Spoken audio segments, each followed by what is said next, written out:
Wonderful SR ક્રિએશનમાં આપ સર્વેનું સ્વાગત છે। આજે આપણે જોઈશું ડાકોરનો ઇતિહાસ। મિત્રો, વિડિયો પસંદ આવે તો લાઈક, શેર અને ચેનલને સબસ્ક્રાઇબ જરૂરથી કરશો। ડાકોર એ ભારત દેશના ગુજરાત રાજ્યના ખેડા જિલ્લાના ઠાસરા તાલુકામાં આવેલું છે। ડાકોરમાં ભગવાન કૃષ્ણ રણછોડરાયના નામે પ્રસિદ્ધ છે। રણછોડરાયના નામનો અર્થ રણમાં શૂરવીર એવો થાય છે, પરંતુ લોકબોલીમાં અપભ્રંશ થઈને રણછોડ થયું, જેનો અર્થ જે રણ છોડીને ભાગી ગયા તેવો થાય છે। પહેલા ડાકોરનું નામ ડંકપુર હતું। દ્વાપર યુગમાં ડંક મુનિ દ્વારા ડંકપુર ગામ વસાવવામાં આવ્યું હતું। ડંક મુનિએ તપશ્ચર્યા કરીને ભગવાન શિવને પ્રસન્ન કર્યા। તેથી ભગવાન શિવે ડંક મુનિને આશીર્વાદ આપ્યા કે અહીં ભગવાન શ્રી કૃષ્ણ આવશે અને પોતે પણ ડંકેશ્વર લિંગ સ્વરૂપે અહીં રહેશે। આમ અહીં ગોમતી નદીના કિનારે ડંકેશ્વર મહાદેવનું મંદિર છે, જે ભગવાન શિવ અને ડંક મુનિના ઇતિહાસની સાક્ષી પુરાવે છે। વળી ડંક મુનિ ખૂબ જ દયાળુ સ્વભાવના હતા, તેથી તેને પશુ પક્ષીને પાણી પીવા માટે એક કુંડ બનાવ્યો હતો। એકવાર ભગવાન શ્રી કૃષ્ણ અને ભીમ અહીં ફરતા ફરતા આવી ચડે છે અને એક ઝાડની નીચે આરામ કરે છે। ત્યારે ભીમને તરસ લાગે છે। તે આ કુંડમાંથી પાણી પીવે છે અને પોતાની તરસ તેનાથી छिपाय छे। તેથી તેને વિચાર આવે છે કે જો આ કુંડ વિશાળ હોય તો મારા જેવા બીજા કેટલાય લોકોને પણ તરસ छिपाવી શકે। તેથી તે એક કુંડ પર ગદાનો પ્રહાર કરે છે। ગદાના એક જ પ્રહારથી કુંડ 999 વીઘા જેટલું મોટું થઈ જાય છે। માટે આજે ગોમતી કુંડ વિશાળ જોવા મળે છે। હવે આપણે જોઈએ ભક્ત બોડાણા કઈ રીતે શ્રી કૃષ્ણને ડાકોર લઈ આવ્યા। વીરસિંહ અને રતનબાના પુત્ર વિજયસિંહ તે રાજપૂત હતા। વિજયસિંહની પત્નીનું નામ ગંગાબાઈ હતું। ગંગાબાઈ ખેતમજૂરી કરીને પોતાનું ગુજરાન ચલાવતા હતા। આ વિજયસિંહ આગળ જતા ભક્ત બોડાણા તરીકે પ્રસિદ્ધ થાય છે। એકવાર સંઘ પગપાળા દ્વારા જતો હતો, તેની સાથે વિજયસિંહ અને તેમની પત્ની ગંગાબાઈ પણ જોડાણા। તેઓ સંઘ સાથે દ્વારકા પહોંચે છે। ભગવાન શ્રી કૃષ્ણની મૂર્તિના દર્શન કરીને વિજયસિંહ તો અભિભૂત થઈ જાય છે। ભગવાનની સુંદર મૂર્તિ સોનાના આભૂષણોથી લદાયેલી છે, વળી તેના પર તુલસીની માળા છે। તેથી ભક્ત બોડાણાને થયું કે ભગવાન દ્વારકાધીશને તુલસી પસંદ છે। તેથી તેને મનોમન નક્કી કરી લીધું કે પોતે જ્યારે પણ દર્શન કરવા આવશે ત્યારે તુલસીનો છોડ સાથે લઈને આવશે અને ભગવાન શ્રી કૃષ્ણને તે છોડ અર્પણ કરશે। આમ વિજયસિંહ જ્યારે પણ દ્વારકા દર્શનાર્થે જતા ત્યારે તુલસીનો છોડ અવશ્ય લઈને જતા હતા।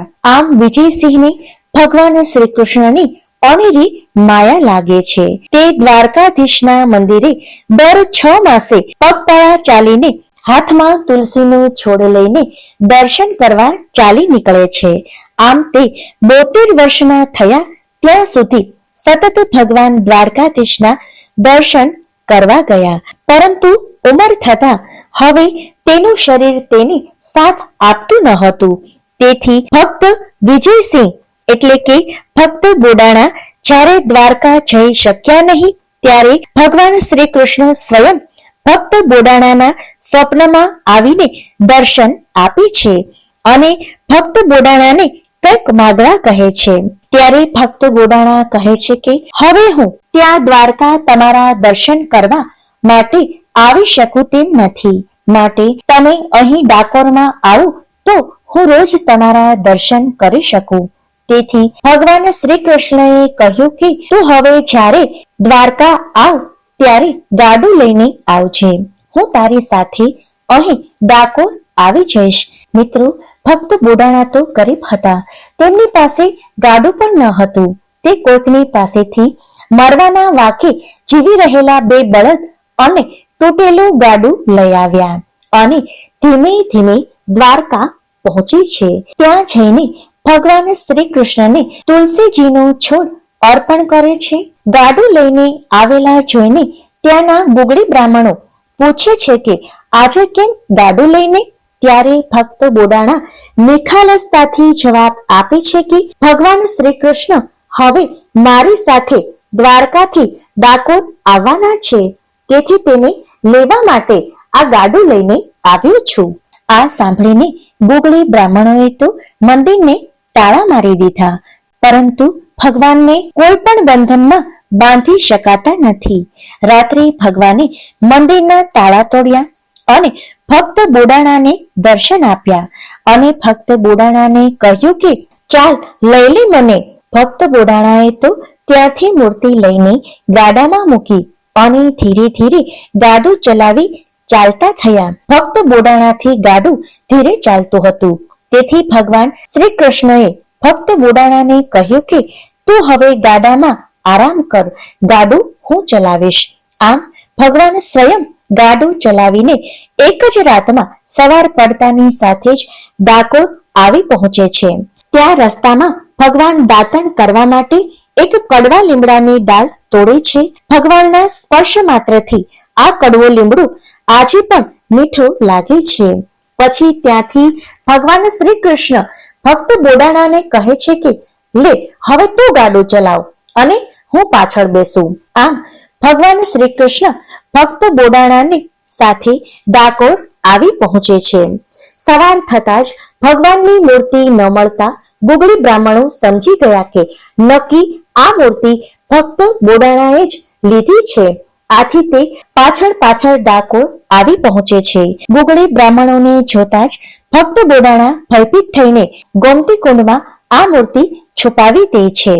તેથી ક્રોધિત થયેલા ગુગળી બ્રાહ્મણો ભક્ત બોડાણાને ભાલું મારીને તેની હત્યા કરી નાખે છે. ગંગાબાઈ આ બધું જોઈને ખૂબ જ વ્યથિત થાય છે.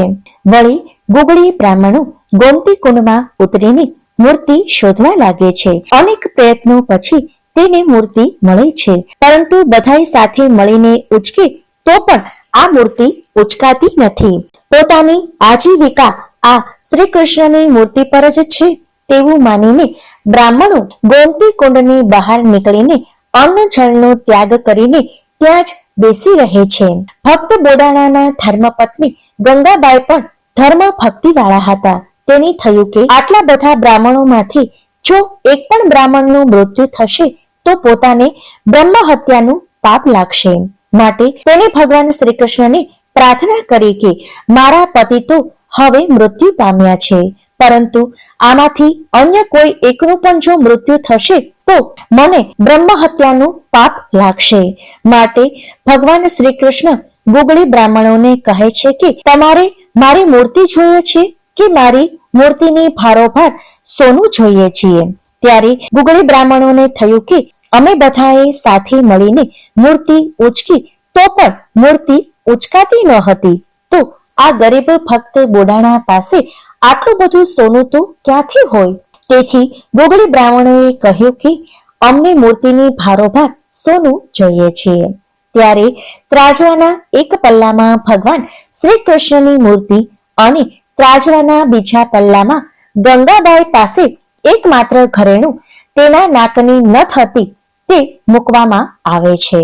અને આશ્ચર્યની વચ્ચે ભગવાન શ્રી કૃષ્ણની મૂર્તિનું પલ્લું હલકું થાય છે અને ગંગાબાઈની નાકની નથનું પલ્લું ભારે થાય છે. શરત મુજબ ગંગાબાઈની નથ લઈને ગુગળી બ્રાહ્મણો દ્વારકા પાછા ફરે છે અને ભગવાન શ્રી કૃષ્ણની મૂર્તિ ડાકોરમાં જ રહે છે. ત્યારબાદ ઘણા સમય સુધી ભગવાન દ્વારકાધીશની મૂર્તિ ભક્ત બોડાણાના ઘરે જ પડી રહે છે. ત્યારબાદ ઘણા સમય સુધી ડાકોરના કાપડ બજારમાં આવેલ લક્ષ્મી મંદિરમાં તેની પૂજા આરાધના કરવામાં આવે છે. ત્યારબાદ હાલનું જે ડાકોરનું મંદિર આપણે જોઈએ છીએ તે મંદિરનું શ્રેય શ્રી ગોપાલરાવને ફાળે જાય છે. તે વડોદરાના રાજા શ્રીમંત ગાયકવાડના શોફ હતા. તેઓ પુણેથી દ્વારકાધીશના મંદિરે સંઘ સાથે જતા હતા. ત્યારે ભગવાન શ્રી કૃષ્ણે તેને સપનામાં દર્શન આપીને પોતાના સ્થળાંતરની વાત કરી. આથી ગોપાલરાવ પોતાની યાત્રા મોકૂફ રાખીને ડાકોર આવે છે. ત્યાં રણછોડરાયના દર્શન કરે છે અને ત્યાં ડાકોરમાં જમીન ખરીદે છે અને બાંધકામ શરૂ કરાવે છે. ઈસવીસન 1772 હાલના ડાકોર મંદિરનું લોકાર્પણ થયું. તેના માટે અંદાજે 1 લાખ રૂપિયા જેટલો ખર્ચ થયો હતો. તો આવો રોચક ઇતિહાસ છે ડાકોરના ઠાકોરનો. જય રણછોડરાય, ડાકોરના ઠાકોરની જય. મિત્રો, વિડીયો પસંદ આવે તો લાઈક, શેર અને ચેનલને સબસ્ક્રાઇબ જરૂરથી કરશો. આભાર.